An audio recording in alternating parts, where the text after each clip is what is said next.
అంటే తాము చేసిన మంచిని ప్రజలకు వివరిస్తూ ఓట్లు అడిగి నెగ్గడం అనేటువంటిది రాజకీయ పార్టీలు చేయాల్సినటువంటి పని. మెజారిటీగా అలా చేస్తారు. ఒకవేళ ఏదైనా ఎన్నికైనటువంటి సభ్యుడు అనివార్య కారణాల వల్ల చనిపోతే వారి కుటుంబ సభ్యులకి ఏకగ్రీవంగా చేయడం అనేటువంటిది మన రాజకీయ పార్టీలు ఒక సంప్రదాయంగా పెట్టుకొని గౌరవించుకుంటాయి. కానీ ఈరోజు పులివెందులలో జరుగుతున్నటువంటి ఒక జెడ్పీటీసీ ఉప ఎన్నికలో సభ్యుడు చనిపోతే వారి కుమారుడు పోటీ చేస్తుంటే ఆ మండలంలో తెలుగుదేశం పార్టీకి అభ్యర్థులు దొరక్క పక్క మండలం నుంచి తీసుకొని వచ్చేసేసి ఇక్కడ పోటీ చేసి తమ మంచి చెప్పలేక సూపర్ 6 అమలు చేసి ఓట్లు అడగలేక అవి ఎగరగొట్టి వైఎస్ఆర్ కాంగ్రెస్ పార్టీకి బలమైనటువంటి పునాదులు ఉన్నటువంటి ఈ యొక్క పరిధిలో గెలవలేము అనేటువంటి ఉద్దేశంతో పక్క పార్టీ వాళ్ళని, అంటే భారతీయ జనతా పార్టీకి సంబంధించినటువంటి పక్క నియోజకవర్గ నాయకులను కూడా మోహరించుకొని, మంత్రులు మోహరించి, ఎంపీలు, ఆ జిల్లా అధ్యక్షులు, మొత్తము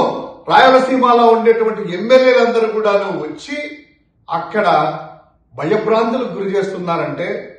ఓటమి అనేటువంటిది వాళ్ళ కళ్ళ ఎదుట ఉంది కాబట్టే ఎటువంటి పరిస్థితుల్లో నెగ్గలేమని నిన్న పులివెందులలో ఎవరైతే ఉన్నారో ఇండిపెండెంట్ గా అభ్యర్థులు పోటీ చేసినటువంటి అభ్యర్థుల మీద, అదేవిధంగా వైఎస్ఆర్ కాంగ్రెస్ పార్టీ నాయకుల మీద ప్రైవేట్ ఫంక్షన్ కి అటెండ్ అయితే అక్కడ మూకుమ్మడిగా టీడీపీ రౌడీలు, గూండాలు దాడులు చేసేసి భయభ్రాంతులకు గురి చేసి ఇక్కడ ఎన్నిక ఏ విధంగా కూడాను ప్రజాస్వామ్యబద్ధంగా జరగకుండా వారందరినీ కూడాను బెదిరించి ఓటర్లను రాకుండా లేదా ప్రలోభ పెట్టి రేషన్ డీలర్ల మీద దాడులు చేయించడము, అదేవిధంగా వాళ్ళకి సంబంధించినటువంటి ఆర్థిక వనరుల మీద దాడులు చేయడము, ఇటువంటి పరిస్థితుల్లో ఈ పులివెందుల జెడ్పీటీసీ ఉప ఎన్నిక జరగడానికి తెలుగుదేశం పార్టీ సర్వశక్తులు వడ్డుతుంది. మీడియా అంతా కూడా ఇది ఏదో ఒక ముఖ్యమంత్రి పీఠం దిగిపోతుంది,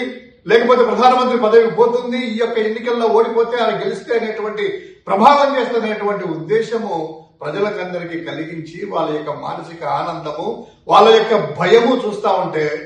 పులివెందుల్లో కాదు ప్రజల మనల్ని గెలవందలేము అనేటువంటి ఉద్దేశంతో ఈ దాడులకు తెగబడుతున్నట్టు మనకు అర్థమవుతుంది.